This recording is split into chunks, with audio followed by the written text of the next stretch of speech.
In this Argos Support video, we will show you how to use the Bush Upright Steam Mop.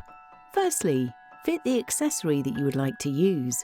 For the purpose of this video, we will be using the floor head. Supplied with the steam mop is a jug to fill the water tank. The tank requires 2 full water jugs to completely fill the tank. To add water to the steam mop, ensure that the dial is in the off position. Then, pull out the water reservoir stopper.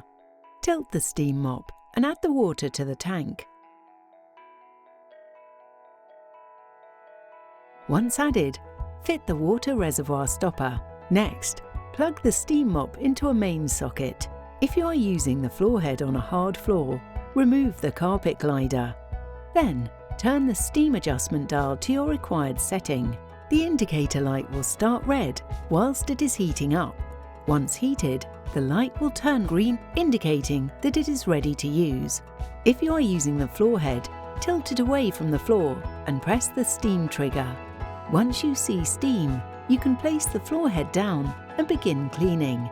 If you are using the steam mop in handheld mode, press the steam button.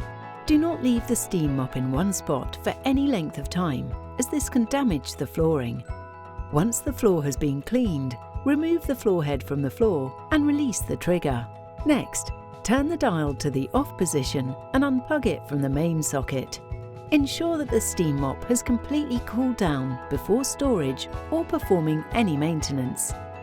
If you would like to replace or wash the cleaning pad, start by removing the carpet glider. Then, pull the cleaning pad away from the floor head. You can then refit the cleaning pad and reattach the carpet glider. The cable can be stored by winding the cable around the hooks on the handle and steam mop body. For further information, please refer to the supplied instruction manual.